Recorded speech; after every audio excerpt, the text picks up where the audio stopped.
joining the Senate Labor Committee. I will note procedurally, we have something to take care of right now. Inadvertently, this afternoon, we tabled our bill, but then when we meant to recess, we inadvertently adjourned our hearing. So what we are going to do right now is we are going to have a new hearing starting right now. We rescheduled it. It is so this is officially a new hearing, and yeah, and so I am going to note that the Senate Labor Committee comes to order and is hereby called to order. I will note that a quorum is present. And thank you to those of us who noted the inadvertent procedural error and brought it to our attention.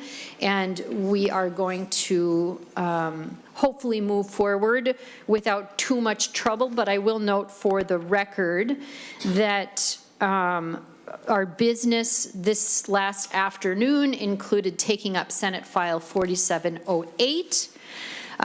We adopted an A1 amendment to that bill. We took testimony on it, and then the committee passed the bill as amended and recommended that it pass and be re-referred to the Committee on Commerce and Consumer Protection. Then the committee took up Senate File 3852. That is the bill that was tabled at the end of the last hearing, and which we will now take up in just a minute. On Senate File 3852, which is my bill, it is the Senate Labor Policy Omnibus Bill. We adopted the A1 amendment. We also adopted the A9 amendment, and we adopted an oral amendment that deleted Section 9 on page 60 of the bill. We also heard 3 amendments that the committee rejected. That was the A9 amendment. Oh, excuse me, not the A9, that's the wrong one. The A6 amendment was rejected. The A9 was adopted. The A6 was rejected, and then the A10 amendment was divided into 2 separate amendments, each of which was rejected by the committee. And that is where we left off. So from there, members, unless there's any other procedural matters that I should take up, I think we're going to go ahead and take Senate File 3852 off the table and begin our discussion again. And I will hand the gavel over to Senator Houschild.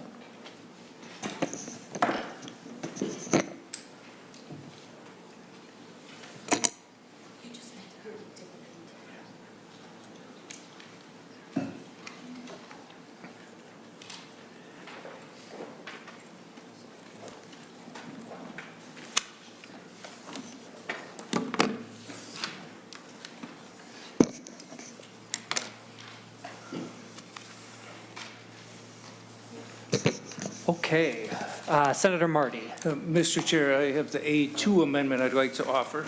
Okay, Senator Marty introduces the A2 amendment. And I believe the A2 is in our packets. Great. And it would delete Section 8 on page 59 and 60 and replace the language in it. This is one that we had a bill that's, the one that's in the bill right now was one that came from constituent who works in HR and who wanted to know if it would be possible to use oral testing or saliva testing for drug tests for employees. He worked in an HR company and wanted to make sure that that could be used instead of a blood test, because for positions where they were hiring people they were testing, they would require a blood test, and that takes like 2 weeks, so the employee couldn't start work for that long. They couldn't have them start work. It's awkward for both of them, and the employee would then have to go to a lab, which for some employees was difficult because they didn't have good transportation or whatever. Anyway, I think the committee, both employers and employees liked it, and since that time we've heard from some employers who say they really would like it to be for all testing where they can. where they can use the oral testing, which is apparently as accurate as the blood tests are now. It's much quicker and so on. So what this amendment would do would be virtually the same language, other than instead of saying an employer may elect to comply with the oral fluid testing for employees and job applicants instead of just for job applicants, which is the way the bill was in the past. And we continue the same structure we had in the other bill, and that is that when the job applicant would undergo an oral test, if it turned out to be a positive test or was inconclusive or invalid, which is very small percentage of the time, that the employer job applicant could request a drug or alcohol testing at no cost to the employee, which is a standard protocol that's happened now. And this then says, the new paragraph C though, is that if say I'm an employee, I take the saliva test because they do periodic testing and it's positive or not clear, I would get a retest at the employer's expense. But if that turned out positive and I wanted to get a confirmatory test on my own after that, I'd have to pay for that. I don't know if there are any objections, as I heard from some employers who were saying they would much prefer it to be done this way, where it could happen on all the tests. And I haven't heard from any workers or unions or employers who have problems with this. So if so, I'd be suggesting we expand it to cover it for all the tests. And I'm happy to stand for questions. Okay. Members, any discussion? Senator Blannick? Thank you, Mr. Chair. Thank you, Senator Marty. This is a great bill, and sounds like it's been broadened a little bit, even to make it better. So we definitely support it. Thank you. Senator McEwen? Mr. Chair, I view this as a friendly amendment. Thank you. All in favor, say aye. Aye. Opposed, nay. All right, the amendment is adopted. Further discussion on Senate File 3852 as amended. Okay. Seeing none. Senator McEwen, any final thoughts? No, just to thank you, everybody, for your time in engaging in discussion over the course of these last weeks, where we heard these bills individually, and now today, as we took it up in our labor policy omnibus bill. I ask for your support. Senator Pappas? That's on. Yeah, Mr. Chairman and Senator McEwen, normally we would go through the bill.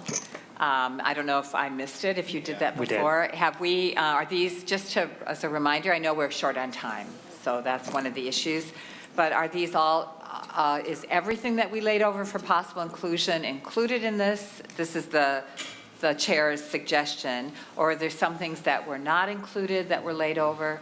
I think I did have the list at one time. I'm afraid I left it in my office of what's included here. Chair McEwen. Thank you, Mr. Chair. Senator Pappas, yes, we did an extensive walk through this afternoon of each of the sections, each of the articles and sections of the bill, and took a number of different amendments, and we did a lot. It looks like we have some staff who's going to provide you with the information. And all of the bills, I believe, someone will correct me if I'm wrong, but I believe each of the bills that's contained in this labor policy omnibus bill were bills that we have heard in committee, and so they've just been incorporated into this. Thank you, Mr. Chairman. I apologize. No wonder you're smiling. That must have been when I was presenting a bill in another committee that you did that. No, I'm not asking you to do it again. Thank you. Thank you, Senator Pappas. Okay, so seeing no other questions, Chair McEwen, do you want to move that Senate File 3852 as amended is recommended to pass to the Senate floor? So moved, Mr. Chair. Thank you. All right. Those in favor, say aye. Aye. Opposed, nay. The motion passes. Thank you.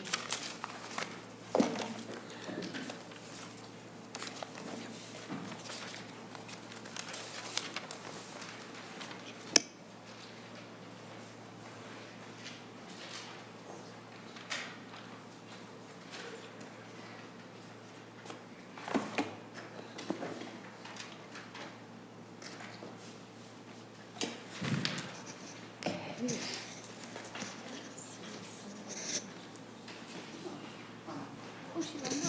good.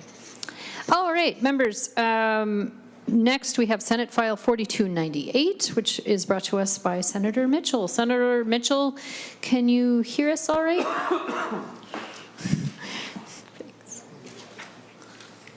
Yes, I have you. Thank you very much. There you are. And we can see you great, and we can also hear you pretty well. Just make sure that you speak slowly enough and loudly enough so that we don't lose you here in the transmission.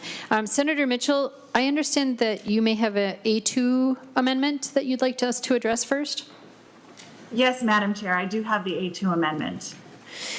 Senator Mitchell, do you have anything you'd like to let the committee know about the amendment, what it is, what the nature of it is, or is this sort of a technical author's amendment? So the bill overall, as you can see in front of you, is pretty short. It adds the electric capacity, not the actual chargers, but making sure new residential has the ability to add EV chargers as more people go to EV chargers and more electric vehicles. By putting them in during the building stage, it's fairly inexpensive to even no cost, depending on where you're going to put your electric box anyway. But if you put it in afterwards, it can be much more expensive. You're talking about rewiring and installation, not on top of what the charger would cost.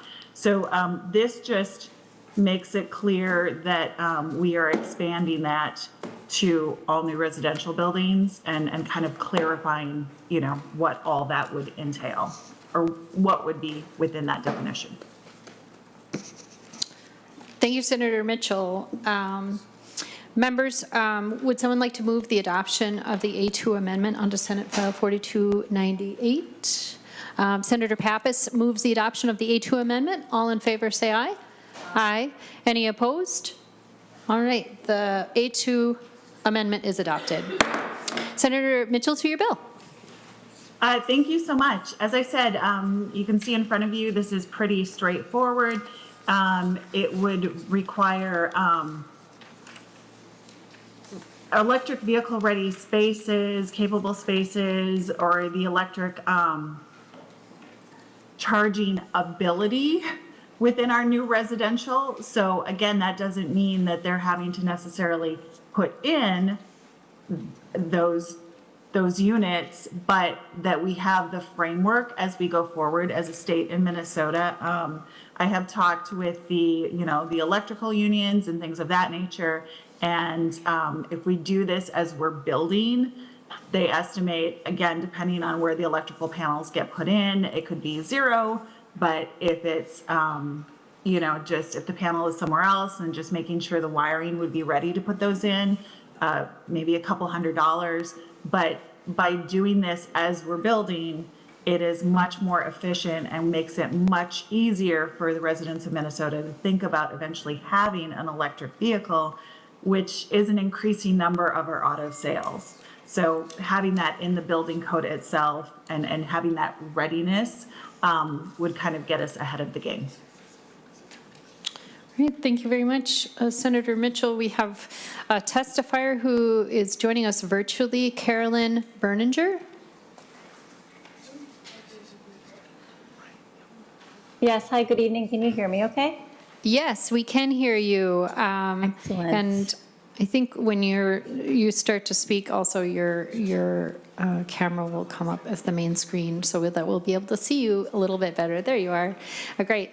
Thanks for joining us this evening with the Senate Labor Committee. If you just please introduce yourself formally for the record and then proceed with your testimony. Yes, thank you, and good evening, Madam Chair and members of the committee.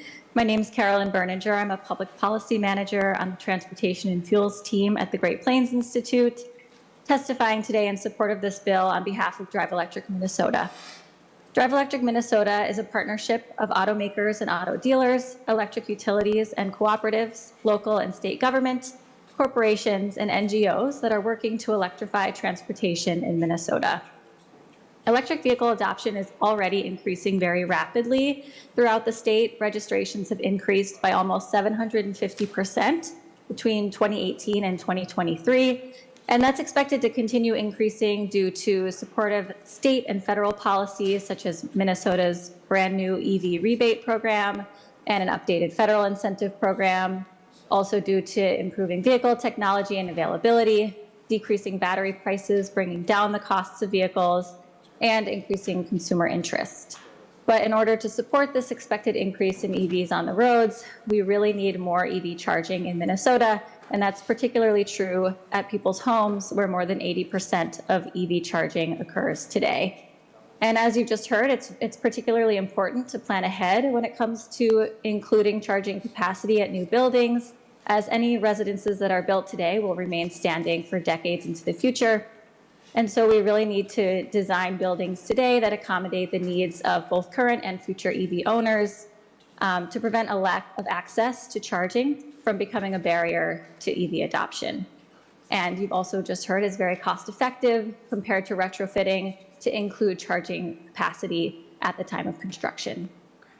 So I think just finally, in addition to kind of future proofing and keeping costs low, we also believe investing in Minnesota's EV charging capacity will help the state meet its climate and EV adoption goals by making it that much easier for Minnesotan households to make the switch to an EV. So Drive Electric Minnesota supports Senate File 4298, and we thank Senator Mitchell for carrying this bill. Thank you.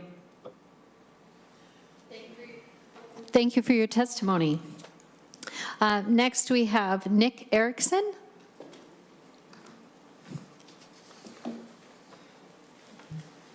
Welcome to the Senate Labor Committee. If you'd please introduce yourself and proceed with your testimony. Thank you. My name is Nick Erickson. I'm Senior Director of Housing Policy for Housing First Minnesota. Our members are the home builders, remodelers, developers who built the places and communities that we all call home.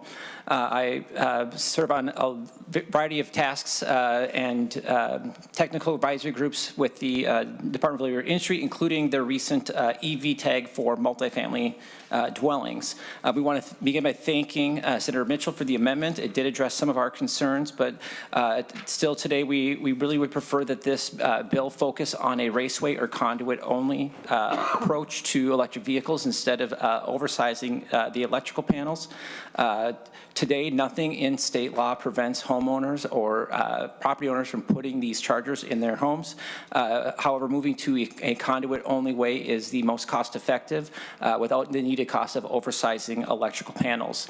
And the reason we are doing this through the legislature is because currently no model building codes do include EV chargers in the base construction standards.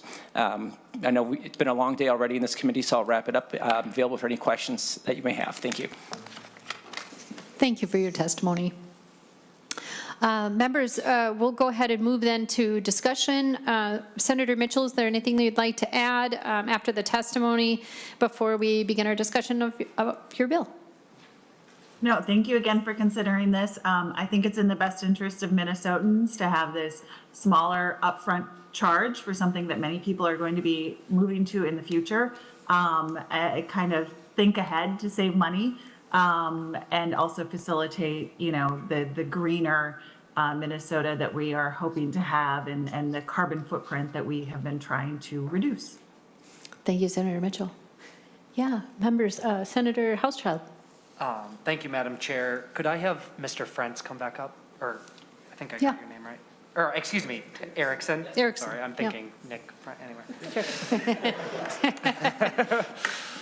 It's been a long day for everybody. Okay, so I just want to thank you, Mr. Erickson, for coming back up. I just wanted to clarify your comment. So you were saying that Housing First would prefer a conduit model for construction rather than what's being proposed in the amendment?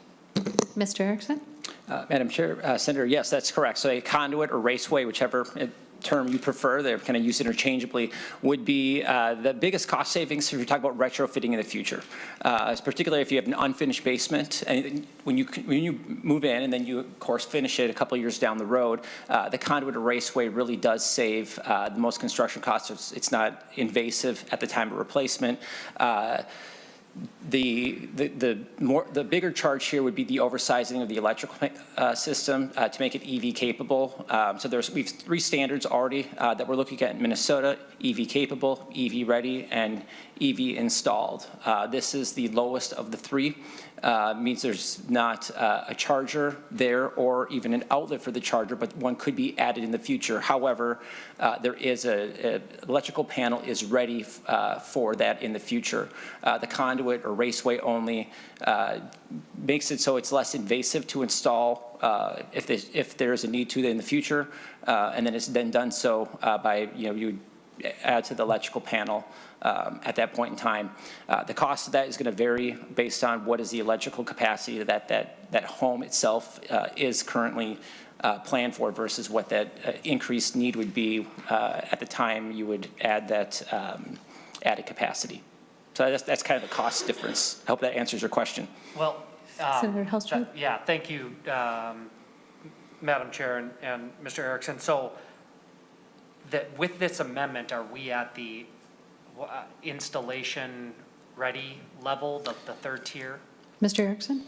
Senator, Or whatever you call I'm it. sure, yeah, what we're asking for is a 4th tier, which is the conduit only. So that's a different clarification. But yes, I'm sorry, I live in the building code and land use side, and I know it gets quite confusing with all the similar terms. So this would be a separate Okay, standard. and then, Madam Chair, just one last question. Yes. Please go Mr. ahead. Erickson, so is Housing First supportive of this bill with the amendment or not? I'm sorry. After you, Mr. Erickson. Senator, we like this version better than the previous one, but we still see that this is added cost that's not necessary, particularly in light of our housing crisis in Minnesota. So right now, the take rate, the adoption rate with new home buyers in Minnesota, we see this very low the lower you go on the price point scale. So you get anything below, $600,000, the adoption rate falls precipitously. They're very common when you really get into the higher end luxury homes. You get north of $1 million, they're pretty much standard for those buyers, and that's something that they choose. So we do see the gradient is based on the affordability of the home. Okay, thank you. Any follow-up, Senator? Do we know the path? So where is this going next, Madam Chair? Yes. Or maybe Senator Yeah. Mitchell, I'm not sure. Yeah, Senator Mitchell, my understanding is that from our committee that your bill would be headed to finance. Okay. Did you have any comment in I regard was to told it some of the would conversation here? I was told it would probably be laid over. That it would probably Unless be, Hold on. we certainly could lay it over. Okay. Senator Mitchell, we can go ahead and lay it If it needs over. to go to finance, Sure. the note I have on my file is laid over. I apologize.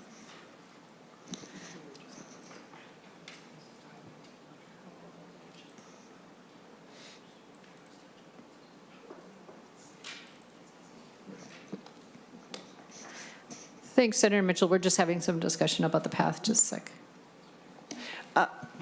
Madam Chair and members, we're just having discussion about whether or not this would involve rulemaking, and we were looking at the fiscal note that does have some costs to the Office of Administrative Hearings, and I'm not sure if someone is here from the department that could speak to whether or not they need to do some rulemaking to update the rules, but it does have it in the fiscal note, does show a cost, and so I just wanted to bring that up. I don't think that our state government council flagged this necessarily, but it just may be that she didn't see it, so I don't know what you'd like to do at this point. I could certainly check back with her, but you may want, if you want to move forward with the bill, I just want to bring up a couple of those things.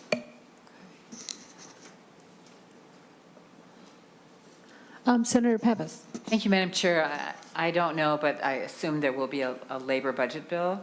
Yes. Right, so it could be laid over for that. Yeah, I was wondering the same thing.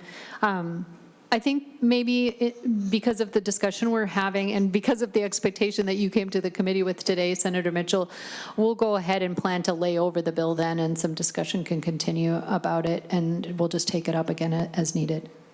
Does that work for you? Yes, I apologize if that's my error. No, it could be ours too. We were told laid over, so, but I'm still new in this, so maybe we missed something. No, me too. Yeah, no, that works. We'll plan to lay it over. But yeah, we'll continue just with our discussion here before we do that. Senator Dornick. Thank you, Madam Chair, and thank you, Senator Mitchell, for the bill. Just a couple questions. I know you mentioned about $200. Do we have a better cost? I'm not sure if there's a representative from the electrical in the audience or not, but yeah, just.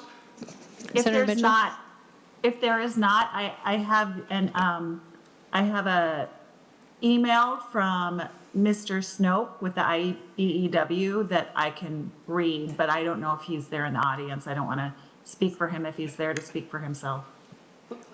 Yeah, we don't see him in the audience. So, he said the estimate that he had done himself, and I believe most people know him, so that's why, but obviously with IBEW, so the electrical, that not including overhead or logistics from a contractor, his guess was $200 to $300.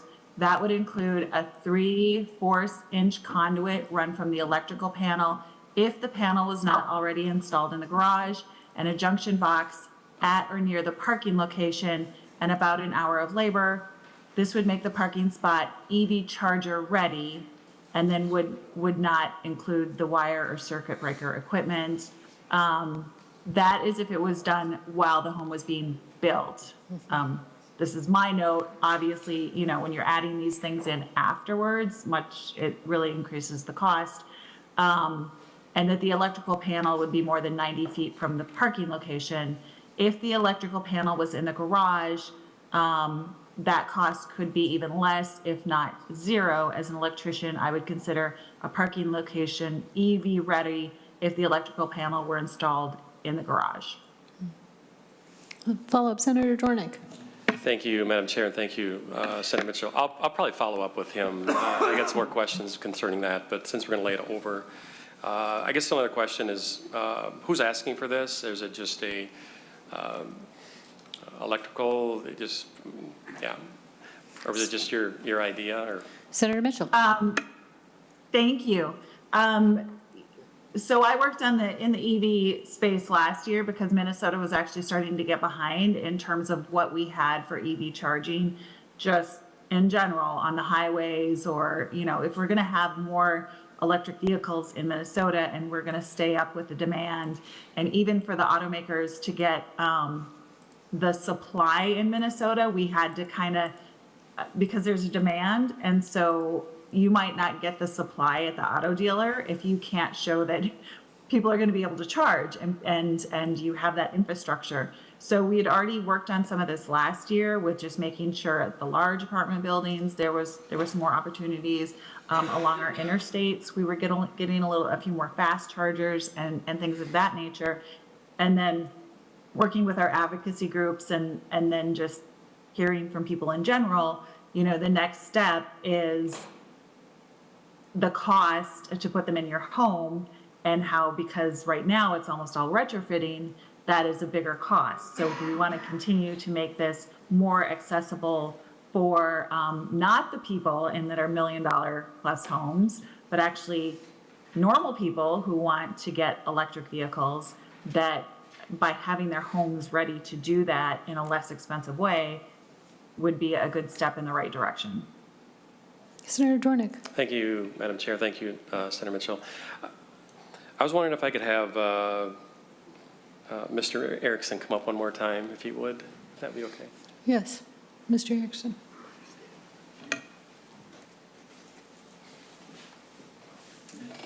Madam Chair. Yes, after you, Senator Dornick. Thank you, Mr. Erickson. Just a question, if it's only $200, what is your concern with the bill? Mr. Erickson. Madam Chair, Senator, it's not necessarily just the $200. There is the issue of upsizing the electrical panel. So if we talk to our members, particularly looking at the smaller, more efficient townhomes, you are going to be needing to oversize the electrical service compared to what's there today. And again, the estimates we base on what is that builder's base electrical, consumption that they're planning for versus what they would need to do to plan for the vehicle. And that's going to change for every builder, but it's, we've heard it's as much as $750 to $1,000 if they have to go up high in terms of output. If you're using natural gas appliances, you're not planning for, electric cooktop, you're not doing, electric water heater, you're going to have a lower electrical need. So that's where you're going to get this wide discrepancy in cost estimates. Follow-up, Senator Dornick? Madam Chair, thank you. That's why, I kind of thought that was probably true, but I didn't know for sure, and just thank you for that information. I will have a final comment at the end, but for now, no more questions. Okay. Before I go to Senator Grunhagen, I'm wondering if we do have somebody from the Department of Labor and Industry here who could talk about rulemaking potentially. Yes, could you please join us? As long as we're delving in here, might as well give your testimony. Thank you for joining us. And could you please introduce yourself formally for the record? And then my question for you is, I'm wondering if you could speak to us briefly about the need, if there is a need for rulemaking and what that might entail. Thank you. Yes, Madam Chair, and members of the committee, thank you for allowing me to come and speak this evening. My name is Greg Metz. I am an assistant director at the Department of Labor and Industry in the Construction Codes and Licensing Division, and I'm also the state building official. This would take some rulemaking in order to move this forward. It would basically require a modification to the residential building code and a modification to the Minnesota electrical code in order to clarify the scoping requirements for this. Thank you very much. Appreciate that. Thank you. Okay. Senator Grunhagen. Well, thank you, Madam Chair. Yeah, I tend to agree with the concerns that have been shared here in terms of the mandate. And, the other thing I'll guarantee you, if we mandate it as government, the price is going to double and triple in a short period of time, okay? That's just the way it works. When government mandates, you have to have something. The people who produce it increase the cost. It's that simple. If people want this, they can choose to have it. And, I already brought up here at the committee that in the Housing Committee last year, the average home to build in the state of Minnesota is $523,000. I'm sure it's higher now based on all the regulations we passed. That's over $150,000 to $200,000 higher than the neighboring 10 states. I think South Dakota builds the same home is $350,000. Iowa's $370,000. I've gone over this so many times I got it memorized. Even Michigan's $381,000 if I remember right, and Illinois is Illinois is $381,000. Michigan's $341,000. So this is just another step in the wrong direction. We need zoning, we need a referee, but again, here we're putting the referee in the huddle, calling the plays, and driving up the cost of construction. And the other thing to understand, I think EV sales have maxed out. Ford has lost billions of dollars, they're pulling back, other companies are pulling back, and the Wall Street Journal published an article you can find on the internet. It says electric cars release more toxic emissions than gas-powered vehicles and are worse for the environment, study warns. They weigh 30% more than gas cars on average, causing tires to wear out faster. The tire tread releases toxic particles 400 times greater than exhaust emissions. So you can read the article. So we're going down a path of more pollution, not less. And on top of that, we're going to mandate something that's going to continue to grow the cost of construction. I just think it's the wrong direction, and I hope that Senator Mitchell will reconsider this bill. If somebody wants to put it in, just like was testified, they can put it in. We don't have to mandate it. Thank you.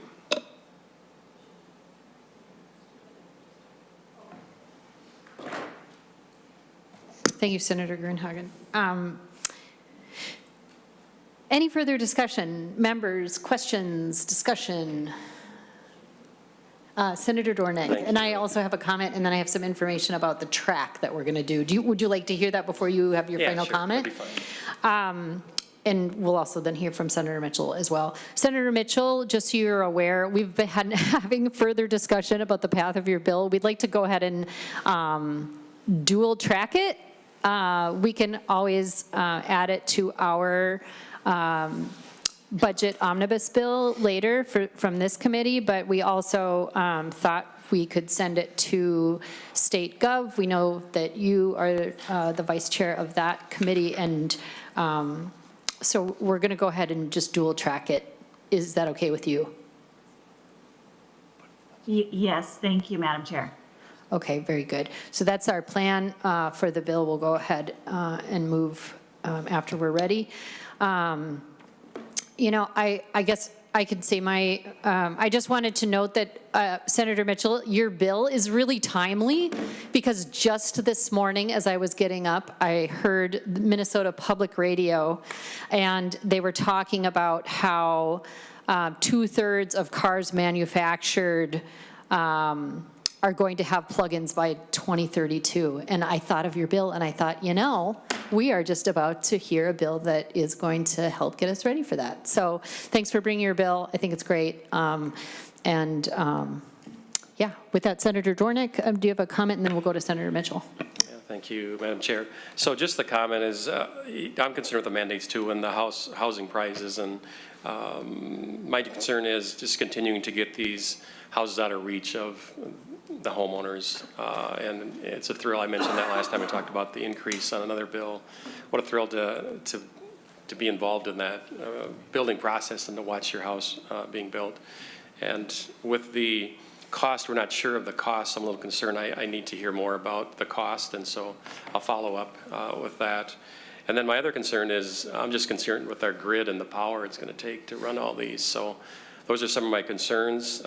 Senator Mitchell, thanks for bringing the bill forward, though, and you know, we will continue to go through some of these and navigate through this. But it's definitely, electric cars are here, and they're going to continue to be more of them. I just want to be careful how we move through this. And again, I like the choice the homeowner can choose, and the ones that can afford it are probably going to do it, and the ones that maybe aren't tight on their budget, it's hard when you're going through a budget of a house, and when you just keep adding little things, at the end it's a lot of money. And so it's just important to make sure we don't keep these houses any more out of reach than they already are. Thank you, Madam. Thank you, Senator Dornick. Senator Mitchell, would you like to leave us with the last word before we move your bill? Yes, thank you all for your consideration this evening. You know, I understand that this adds a little bit of a cost to a home. You know, part of the reason that we have higher costs in Minnesota is because we also have an almost, what I would say, catastrophic housing shortage of over 100,000 units, something that some of us are working together on in different bills to address. And so a part of our problem is supply and demand, which we're hoping to work on a separate way to hopefully get those prices down. But this will save people a lot of money up front by doing it the correct way. These sales are going up exponentially, and EV cars are more environmental. That is just factual. And there have been a lot of movement, especially now. It used to be more affluent people getting them, but now this is the preferred car for a lot of our you know, middle income families, even lower income, because over the life of the car, you're going to just save so much money on gas. So this is a way that we're ultimately helping our families spend a little bit up front, but be able to save a lot of money in the long run in a couple different ways, both by being able to access the car and save the money on the gas, but also not have to do all the retrofitting, and then continue the work we've done in Minnesota to be mindful of protecting our environment. Thank you. Thank you, Senator Mitchell. Would someone like to move that Senate File 4298 as amended be recommended to pass and re-referred to state and local government and veterans? Senator Pappas makes that motion. All in favor, please say aye. Aye. Any opposed? No. The motion carries. Thank you very much, Senator Mitchell. Have a good night. Thank you. Have a great night. Next on our agenda, we have Senate File 4593, brought to us by Senator Xiong. Welcome to the Senate Labor Committee. Good evening, members.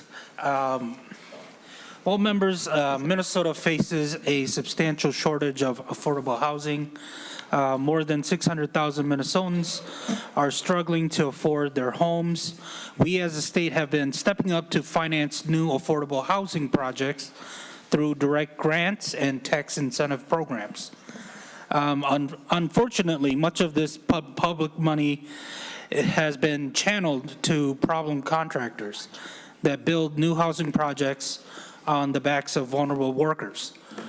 Members, there have been documented widespread use of irresponsible contractors on TIF and LIHTC-funded affordable housing projects, two major sources of public housing financing. Research from the North Star Policy Action Report found evidence that since 2016, workers on 25 projects receiving $31 million in LIHTC funding were potentially at risk of exploitation by problem contractors. Further, since 2018, workers in 14 projects that received approximately $53 million in TIF subsidies were potentially at risk of exploitation by problem contractors. There are problem contractors that consistently show up on publicly subsidized projects despite a pattern of worker abuse. Government investigation have found that one of these contractors deprived workers of more than $126,000 in wages, violated child labor laws, misclassified workers, and submitted false and misleading information during the course of an investigation. We need to address our housing shortages through expanded tax incentives and direct public financing, but we cannot allow public dollars to fund worker exploitation. We can prevent exploitation by implementing robust labor standards on grant and tax incentive programs. That is what Senate File 4593 provides. This bill provides a solution to the specific issue highlighted by providing family-sustaining wages, transparency, responsible contractor standard, and developer accountability. With this bill, first, it extends the prevailing wage standards to LIHTC projects over 10 units, minimizing the risk of irresponsible conduct on publicly financed projects. A prevailing wage requirement reduces the risk of wage theft and exploitation by establishing a family-sustaining wage requirement and ensuring fair competition for local contractors. Second, this bill increases transparency by providing a contractor standard and developer accountability. In application, it will cover all types of publicly subsidized projects through MHFA's tax programs, ensuring high road standards across different loan types. In terms of disclosure, this bill ensures that project owners disclose past incidences of wage theft, human trafficking, misclassification fraud, child labor, and workplace safety violations. Increasing information is a powerful tool, and having to report will dissuade developers from using problem contractors. Third, this bill institutes a responsible contractor standard, ensuring that irresponsible contracts that cheat workers or engage in other serious misconduct will not be allowed on taxpayer-funded housing projects. Finally, this bill provides developer accountability, whereby a developer that consistently allows wage theft to occur on their projects should be held accountable and subject to potential disqualification in future tax subsidized opportunities. And members, this bill is warranted and has been tailored to address this specific problem that is unfortunately occurring here in Minnesota. Thank you. And I think we also have a A4 amendment. Yeah, thank you, And maybe Senator. I Do could you- go over the amendment. Yes, please go ahead. Yeah, so, in discussions with MHFA and Dolly, we were trying to work out the responsibilities of each department. And so that one portion of this amendment seeks to do that, to clarify that the Department of Labor will be the one reviewing the plans if, there were to be a problem contractor that is, needing to go through that review process before being awarded the funding in the future. And so that's one portion. And the other portion is deleting the section on right of action in district court, and that provision is being removed. Okay. Yeah. And with that, I also have two testifiers that have been working really, really long and hard on this piece of legislation. Great, thank you very much, Senator. Let's go ahead and address the A4 amendment, if we could. Members, would someone please offer or move the adoption of the A4 amendment? Senator Kupak makes that motion. All in favor of adopting the A4, please say aye. Aye. Any opposed? All right, the A4 is adopted. And first, we have Jake Schweitzer. Hello, welcome to the Senate Labor Committee. Could you please introduce yourself for the record and proceed with your testimony? Hi, thank you, Chair McEwen, members of the committee. My name is Jake Schweitzer, and I am the Executive Director of North Star Policy Action. We're a think tank that promotes data-driven solutions to help working Minnesotans thrive. I'm here to speak in favor of Senate File 4593 today. Senator Xiong laid out the data showing Minnesota's housing crisis, as well as the state's response to it. Now, unfortunately, two of the largest sources of public financing for affordable housing, low-income housing tax credits, or LIHTC, and tax increment financing, or TIF, are lacking in important safeguards for workers. And these safeguards are important because wage theft and exploitation are persistent problems in the multifamily housing construction industry. In November, North Star Policy Action released our report called Subsidizing Abuse. This report named contractors that have been charged with or face allegations of exploitation, according to interviews with workers and industry experts. We identified housing developments that have received funding from LIHTC and TIF and are still employing the problem contractors that we named. We found that since 2016, workers on 25 projects that received approximately $31 million in LIHTC funding were at risk of exploitation by problem contractors. And since 2018, workers on 14 projects that received approximately $53 million in TIF subsidies were also at risk. In total, over $84 million in taxpayer subsidies have gone to projects employing contractors with proven or alleged labor violations, and that's just what we could find in a short period of time putting this report together. And when we say things like labor violations, worker exploitation, wage theft, it can sound like a lot of legalese, very 30,000 feet. But what we're really talking about here are, in our report, we're talking about contractors who have refused to pay their workers and offered them illegal drugs instead, or used child labor, or threatened to fire a woman for reporting sexual assault on the job, or covering up serious workplace injuries. If you're a contractor who's guilty of abuses like these, you shouldn't be working on publicly subsidized projects. It's as simple as that. And developers need to be held responsible for the contractors that they hire. And that's why this bill is so important. Expanding prevailing wage requirements to LIHTC projects will protect workers on those job sites and across the industry from depressed wages. Increasing transparency of who's actually working on these projects will make it harder for bad actors to avoid accountability through layers of subcontractors. And increasing developer accountability will mean project owners can't shirk responsibility for abuses on their projects while collecting all the profits. So thank you for the opportunity to testify today. Thank you for your testimony. Next, we have Lucas Franco. If you'd please introduce yourself formally for the record and proceed with your testimony. Good evening. Thank you, Chair McEwen and members of the committee. For the record, my name is Lucas Franco. I'm here on behalf of Leuna, Minnesota and North Dakota, a union of more than 14,000 proud men and women who build our state's critical infrastructure. I'm here to speak in favor of Senate File 4593. As we've heard, there continues to be a widespread shortage of affordable housing in our state.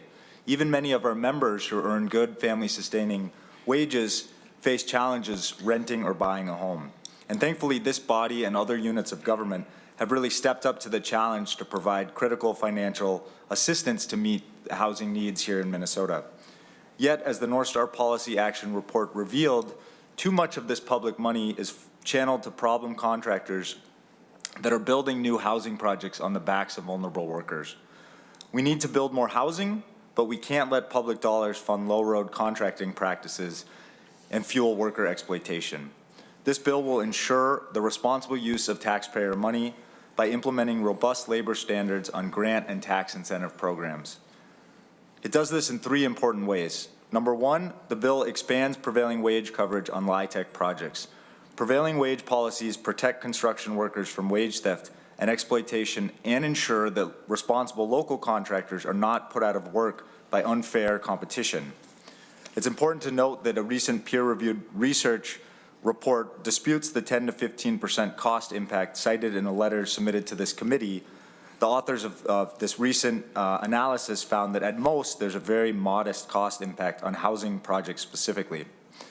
Second, the bill will prevent the use of problem contractors on all types of MHFA-funded projects by applying and ultimately extending Minnesota's responsible contractor law. Third, the bill closes the developer accountability gap by ensuring that developers take accountability for what occurs on their projects. This accountability is incredibly vital, and this bill helps ensure accountability throughout the housing development supply chain, which is really the only way that we believe that we can stop a pattern of problem contractors performing work on publicly financed projects. In summary, this bill will break the pattern of problem contractors working on publicly subsidized projects. It will ensure that public money supports contractors that play by the rules, that pay their workers family-sustaining wages. Thank you for your time and consideration of this bill. Thank you for your testimony. We're going to move to member discussion. Anything that you'd like to add, Senator Xiong, before we do that? I certainly hope that this bill would receive favorable consideration and pass. It's, we don't want to build homes, publicly financed homes, on the backs of exploited workers. And I hope that we can get this through. Thank you. Thank you.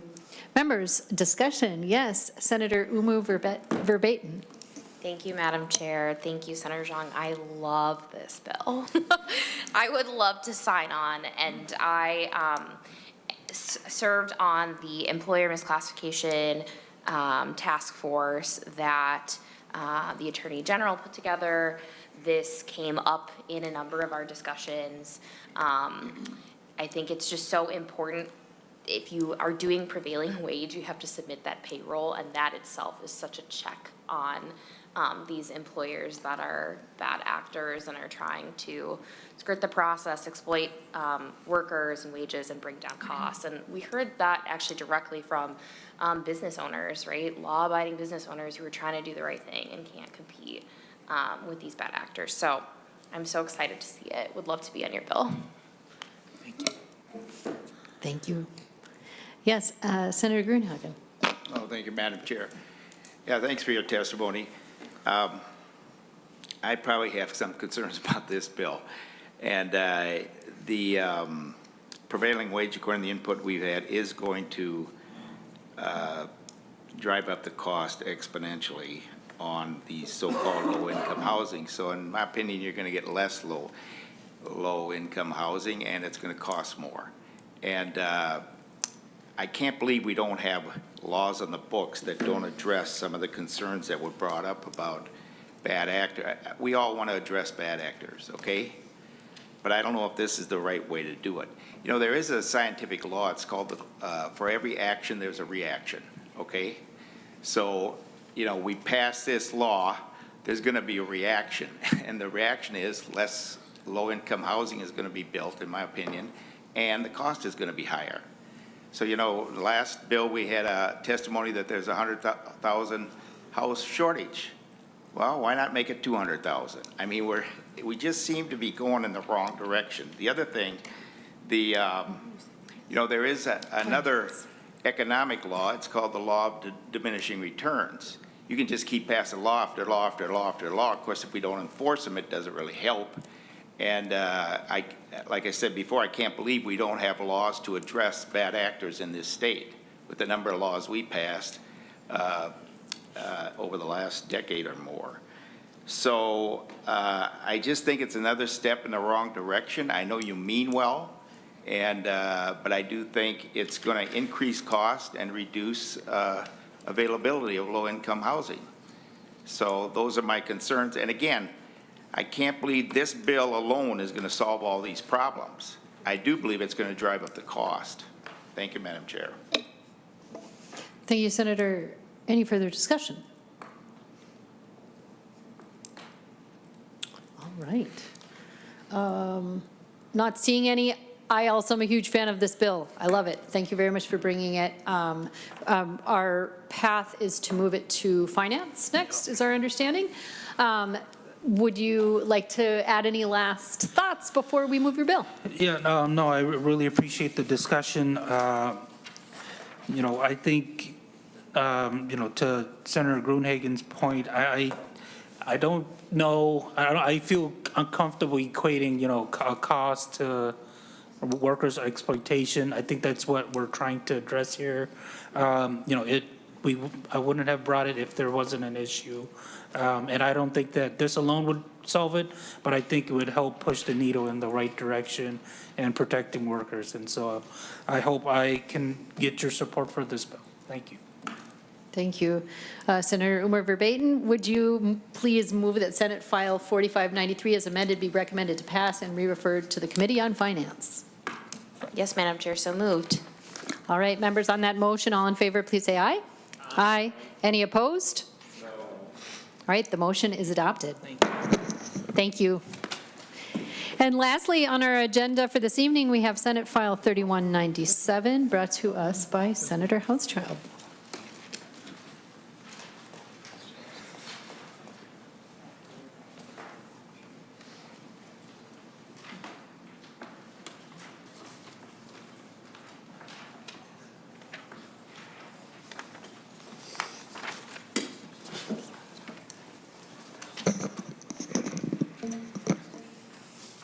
Welcome to your committee, Senator.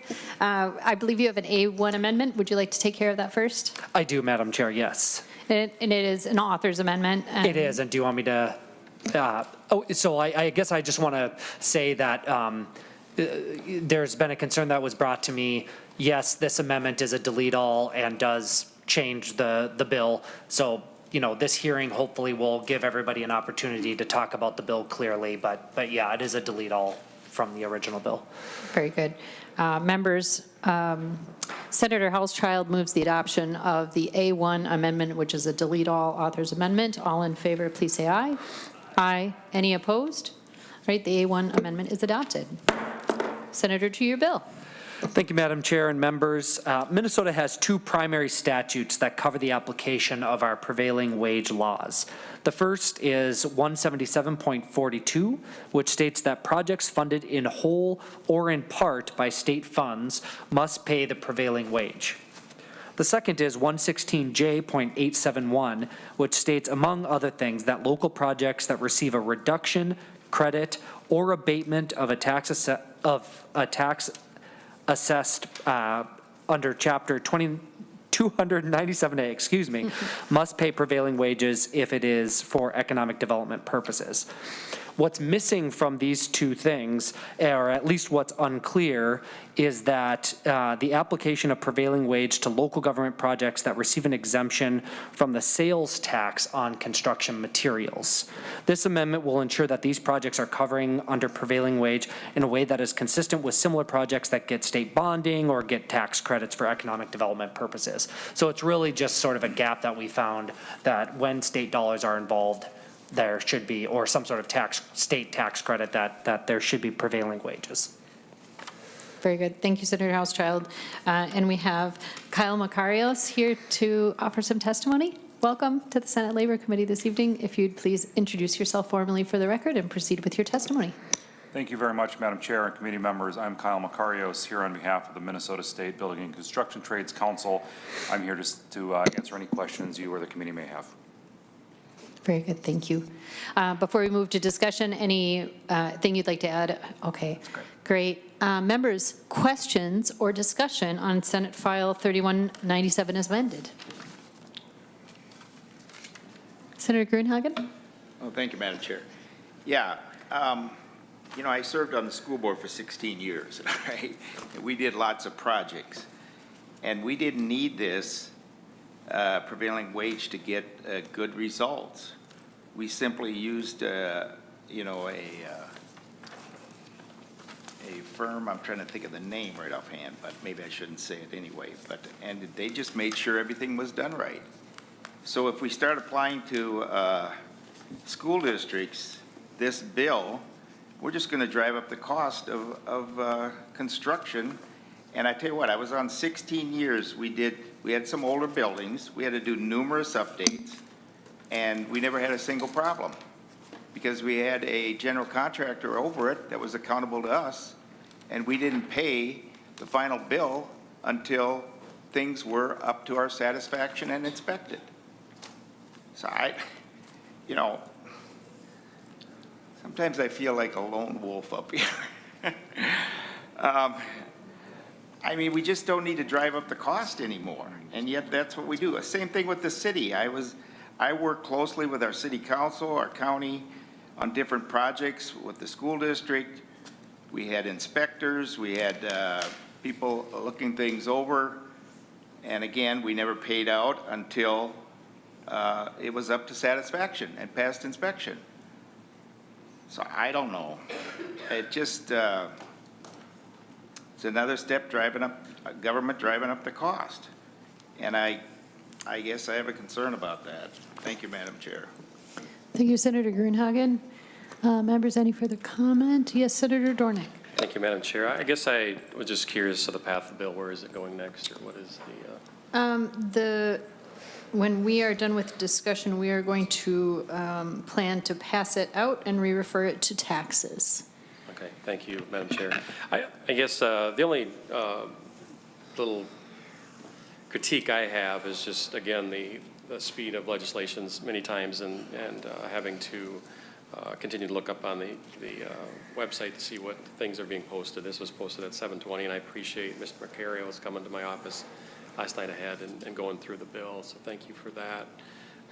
So again, it's just a lot of stuff and trying to simulate it and work through some of this. This was a short one, so I appreciate that, but some of the stuff that's long, and trying to process it. I know many times we do an amendment and the thought is, well, we didn't have time to look at it, so just that, I just appreciate when I get a heads up, or we get a heads up and have a little more time to go through things. So with that, Madam Chair, that's all my comments. Thank you. Yes, Senator Grunhagen. Oh, thank you, Madam Chair. Yeah, I suppose, you know, Minnesota Chamber's not here, but several years ago when I applied for their support, one of the questions had to do with prevailing wage in the state of Minnesota. And it was several years ago. And anyway, at that time, they said we were the 4th highest in the nation on prevailing wage. So I just think we're at the top end, and it just is going to increase costs without a lot of results out of it, to tell you the truth. And again, I spent 16 years working with my local community, county, city, school board, and we just didn't have that problem. So thank you. Thank you, Senator. Senator Kubek. Can I?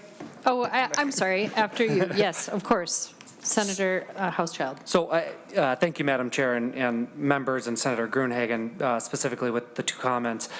First of all, I want to be very clear that this has nothing to do with inspections or how quickly a project gets done or all of those things. This is about paying the workers for the job when state money or state credits are involved. And frankly a loophole that we found in the fact that when state money is involved, we were missing one aspect of that. The second thing is, what benefit are we getting out of being the 4th highest prevailing wage? Well, the benefit we're getting is families taking money home to feed their kids, strong middle-class jobs, a great diverse economy, a strong construction economy. I mean, I'm proud that we're number 4. Maybe someday we can be number 1, but the idea that that's a bad sign, I just, certainly there are things we can do to address the costs of construction, but paying workers is not one of them. Thank you, Senator. I'm going to go to Senator Kubek. Did you still have something? Yeah, I just had a quick question. Thank you, Madam Chair. So just in terms of, is this applying to projects for the future, or does this encompass things that are underway and not ground broken yet? Just curious what the time is on that. Senator Hauschild. Just looking forward, or Senator Kubek, just looking forward. Okay. Any follow-up? No? Okay. Did you have anything that you wanted to add briefly, Senator Greenhagen? Yeah, just in response, you know, if government would be reasonable in cost, I think we would all be better off. It is, remember, government is an expense. And the thing is that to the private sector. And when that expense is excessive, as I've demonstrated in the past, the cost of all our necessities go up, and it makes it harder, especially for people who want to experience the American dream, who come here as immigrants. Thank you, Madam Chair. Members, any last comments before we move forward with Senator Hauschild's bill? I'll go to Senator Hauschild. Do you have any final comments? Your last comments almost felt like final comments, but did you have anything else you'd like to add? I'm okay. Thank you, Madam Chair. Absolutely. Thank you for bringing this bill. I'm really glad to see us closing this loophole. I firmly believe that anytime, especially when we're using public money, that we owe it to workers to be paying them well. So thank you for bringing this bill. Members, would someone like to move, Senator Hauschild, would you like to move that Senate File 3197 as amended be recommended to pass and re-referred to the Committee on Taxes? Yes, Madam Chair. On that motion, members, all in favor, please say aye. Aye. Aye. Any opposed? All right, the motion carries. Thank you very much, members, for staying late. Appreciate all of you very much, and our audience as well for sticking around to answer questions and participate in our hearing today. With that, the Senate Labor Committee is adjourned.